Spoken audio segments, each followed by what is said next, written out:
Querido irmão, querida irmã, nossa Páscoa este ano será mais limitada sob muitos aspectos. O caráter festivo também não foi possível comprar muitos presentes porque o dinheiro ficou muito curto ou porque não era possível ir até as lojas e dispor de presentes. É mais restrita porque as saídas estão limitadas. O vírus ele continua a colocar nosso país de joelhos em larga margem.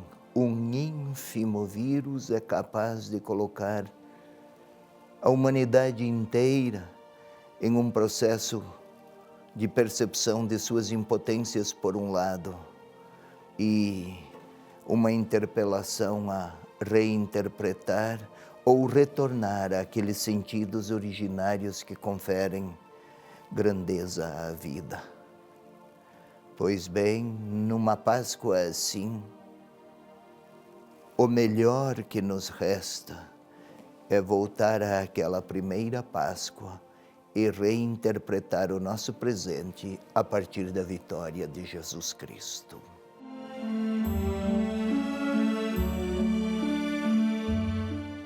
Primeiro gesto, a leitura orante, o recolhimento, a pacificação interior. Escolha uma posição que favoreça a sua quietude. Queira fechar os olhos para que imagens vindas de fora não empobreçam a nossa capacidade de encontro conosco mesmos. Os olhos fechados e uma respiração profunda e lenta, sem nenhuma pressa, sentindo em si mesmo, em si mesma, que como o ar leva oxigênio para os pulmões e de lá para as células todas do corpo, também a presença amorosa de Deus não chega às células, porque não é biologia, mas impregna toda a nossa capacidade de pensar, de amar, de perdoar, de querer bem. Vamos tentar imaginar o Espírito de Deus que toma conta da nossa mente e dos nossos afetos e da nossa bondade, da mesma maneira que o oxigênio que impregna o nosso corpo vai a todas as partes de nós mesmos. E agora vamos pedir ao Espírito Santo que venha até nós, que venha participar desta nossa quietude. Não é um silêncio informe, não é uma quietude apática, não é um recolhimento amorfo, é uma atividade vigorosa a qual queremos aderir com paz interior. Vinde, Espírito Santo, enchei os corações dos vossos fiéis e acendei neles a chama do vosso amor. Enviai, Senhor, o vosso Espírito, e tudo será criado, e renovareis a face da terra. Glória ao Pai, ao Filho e ao Espírito Santo, como era no princípio, agora e sempre. Amém. Vamos agora vamos agora envolver-nos naquelas cenas que implicaram no movimento de Maria Madalena. Ela se levantou cedo, ainda era escuro. Estava assim acabrunhada, abatida, dilacerada interiormente, porque o seu Senhor tivera um fim trágico, fora alcançado pela crueldade daqueles que não percebiam nele quão grande era o amor de Deus. Está ela a caminhar em noite escura, tudo é escuridão. Não apenas a atmosfera, sua interioridade, seus sonhos, suas experiências de amor e de fé. Tudo perdera qualquer relevância, qualquer grandeza. Foi até o sepulcro, foi até a casa da morte. Parecia que era a morte o seu refúgio. Lá está ela, de noite, quem sabe o dia já amanheceu, tudo aberto. E o corpo não está. Se tudo fora mal, não há nada que ainda não possa piorar para ela, e a piora se revelou até no rapto do corpo do seu Senhor. Os outros evangelistas dizem que ela queria perfumar aquele corpo. Até isso. Podemos vê-la correndo, apressada. Quem sabe tropeça, bate a porta. Os discípulos, sonolentos ainda, talvez, e se põem, vão com ela. Um olha e espera. Outro chega, olha, entra. Também outro entra. E lá estão, a ver aquelas faixas dobradas. Lá estão eles, incrédulos, multiplicando as perguntas. Tudo parece que foi algo feito com algum ordenamento. Se fosse o corpo roubado, teriam deixado uma enorme confusão.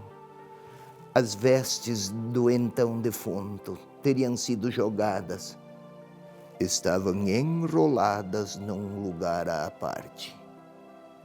Significou isso o domínio e a soberania sobre a morte. A morte está pequena, não tem mais força. A casa da morte está aberta. Lá ninguém mais é para ficar. Podemos ver aqueles, um entra, contempla, reflete, faz a si mesmo muitas perguntas, multiplica as indagações. O outro viu e creu. Interessante. Creu. Crer. Aderiu. A morte não domina.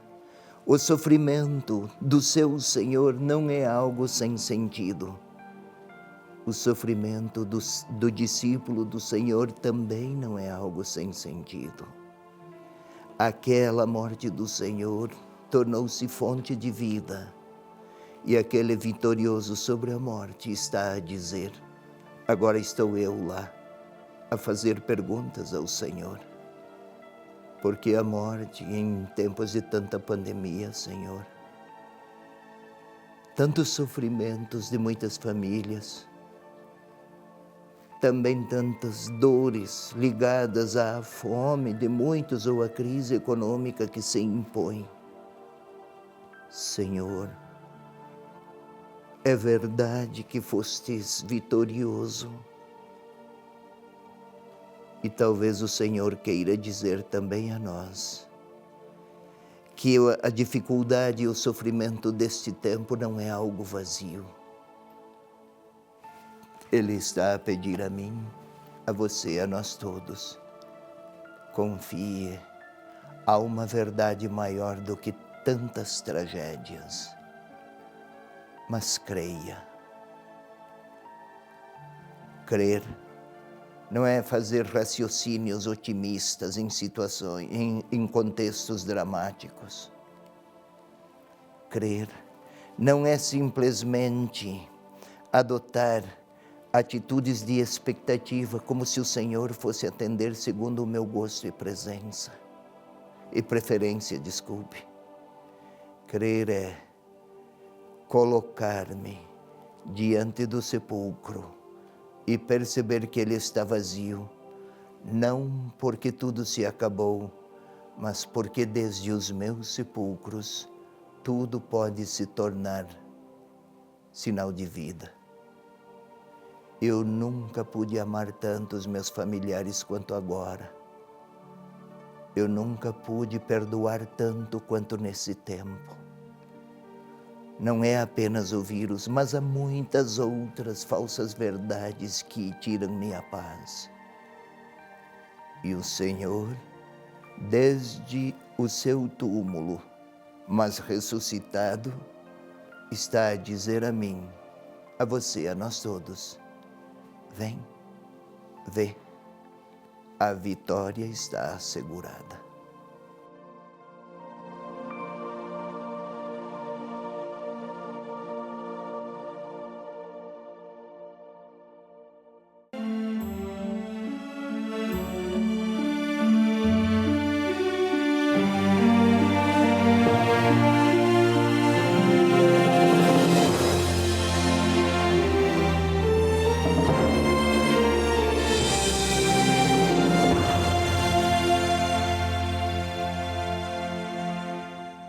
Feliz Páscoa, meu irmão, feliz Páscoa, minha irmã.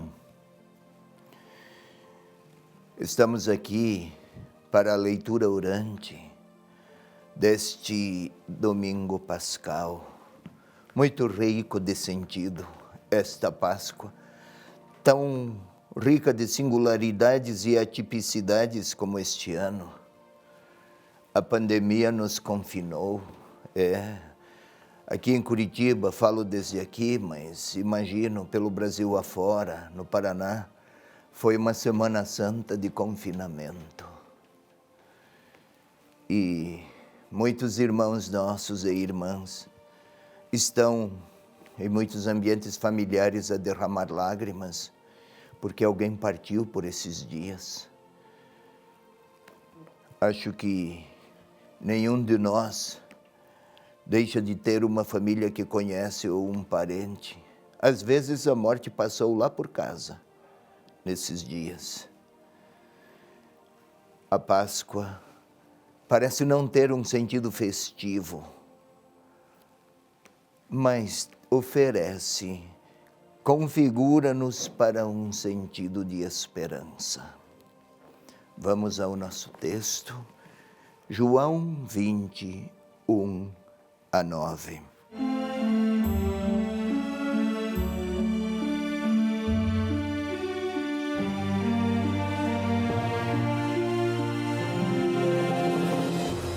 No primeiro dia da semana, Maria Madalena vai ao sepulcro.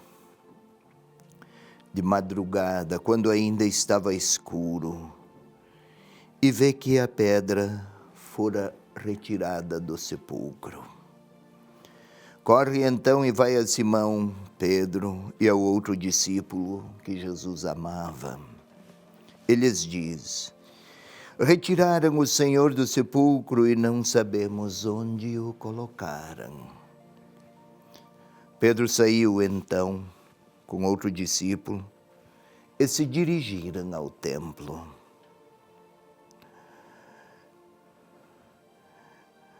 Os dois corriam juntos, mas o outro discípulo correu mais depressa do que Pedro e chegou primeiro ao sepulcro. Inclinando-se, viu as faixas de linho por terra, mas não entrou. Então chega também Simão Pedro, que o seguia, e entra no sepulcro. Vê as faixas de linho por terra e o sudário que cobrira a cabeça de Jesus. O sudário não estava com os panos de linho no chão, mas enrolado em um lugar à parte. Então entrou também o outro discípulo que chegara primeiro ao sepulcro. E viu e creu, pois ainda não tinha compreendido que, conforme a Escritura, ele devia ressuscitar dos mortos. Os discípulos então voltaram para casa.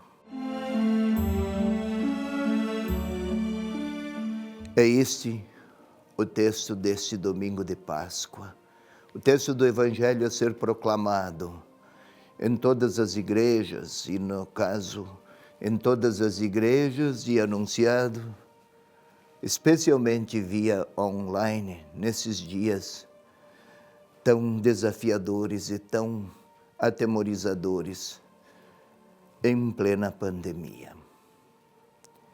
Vamos lá. Queridos irmãos, queridas irmãs, foi no primeiro dia da semana que Maria Madalena vai ao sepulcro. É interessante que o evangelista não traduz, não diz foi, vai, no presente, para que o leitor também, como ela, procure o seu Senhor. Quando usa o verbo no tempo presente, assim chamado presente histórico, é para que o leitor participe daquelas cenas e daquela experiência, especialmente de madrugada, quando ainda estava escuro.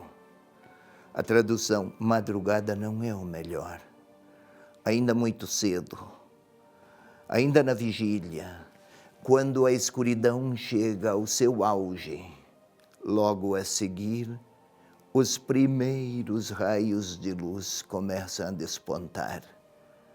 Com isso, o evangelista quer que o leitor compreenda: o domínio das trevas começa a ceder à força da luz. Luz significa vida, vitória, símbolo da ressurreição.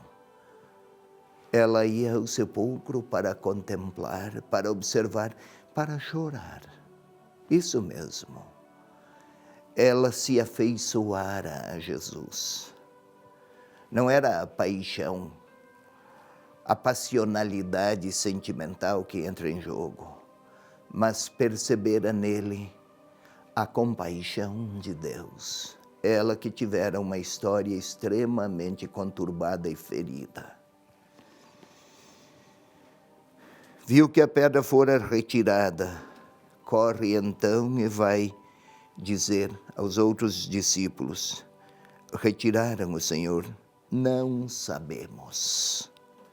No plural, mas somente ela estivera lá. Aqui há uma intencionalidade bem explícita da parte do evangelista, que é a experiência do encontro, do seguimento de Jesus, na sua morte e na sua ressurreição, não é algo individualizado, não é algo reservado apenas à unicidade de uma pessoa fechada aos outros convívios e relações. Não. É uma experiência comunitária. Não sabemos onde o colocaram. A comunidade parece se encontrar prostrada, desorientada, sem seu Senhor, morto, com a crueldade de dias antes. Tudo se afigurava fracasso, frustração, desespero. O que era sonho esperançoso se tornou uma humilhante derrota. Os discípulos foram até lá correndo. É interessante que um chegou antes, não entrou. O Evangelho de João foi escrito lá pelos anos 95, algo mais, algo menos. Isto é, já 60 anos da história de Jesus, da sua paixão, morte e ressurreição. Surgiram já muitas divisões, havia contestações, diferenças, contrastes. E Um chegou antes, outro chegou logo a seguir. Exatamente, pretende o evangelista deixar ilustrado para o leitor de qualquer época que quem se encontra, quem busca o ressuscitado, respeita as diferenças. É este o sentido de João: chegar, não entrar, esperar. Depois veio Pedro. Eram duas correntes, ou mais até aquela época. A corrente joanina de cristãos, seguidores de Jesus, e a petrina. Também grupos de Paulo havia. As divergências fazem parte dos primeiros dias do cristianismo. Mas quando o centro é seguir o seguimento de Jesus e encontro com o ressuscitado, tudo se torna insignificante ante essa grande presença. Mas vale observar aqui. Pedro com outro discípulo se dirigiram. Pedro chegou depois, entrou e viu as faixas de linho por terra. Na nossa língua portuguesa, ver é apenas um verbo. O grego tem 3 verbos. Aqui Pedro chegou, viu. Operação visual, os olhos. Percebeu, reconheceu. Não estava lá o ressuscitado. Mas então, primeiro João, eu me enganei. João viu, mas não entrou. Operação visual. Então chega também Pedro, que o seguia, e entra. Vê, agora no presente, vê as faixas de linho por terra. Agora o verbo empregado pelo evangelista é um outro, é contemplar. Contemplar aqui tem o seguinte sentido: relacionar o que ele observava. Não estava lá Jesus. Contemplar e interpretar aquele fato segundo as promessas que o Senhor dissera que ressuscitaria. Segundo as revitalizações que Jesus operara da filha de Jairo, ou então de Lázaro.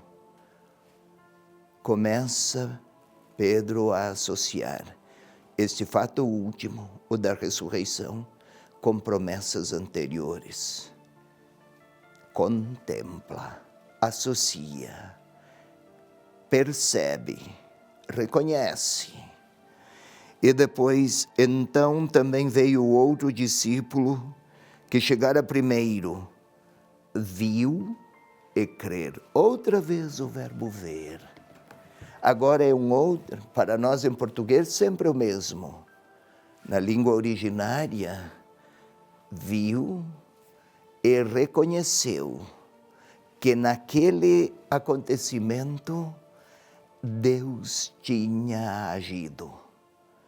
Se antes havia uma hermenêutica da parte de Pedro, interpretou, associou, agora interpretou com os critérios de fé, creu. Em tudo isso, somente Deus para chegar a tanto. E então começa a perceber a partir de Deus, creu. A morte de Jesus interpreta, lê a partir de Deus. Os fatos, tudo o que Jesus fizera, não se tratava apenas de um homem extraordinário, a dimensão humana. Em tudo o que Jesus fizera, agora ele vislumbra, reconhece. Em tudo isso, foi Deus a agir. Concluo, viu, operação visual. Depois viu novamente, e então Pedro associou com os fatos anteriores. E por último, João, ou o evangelista, o outro discípulo, viu e creu.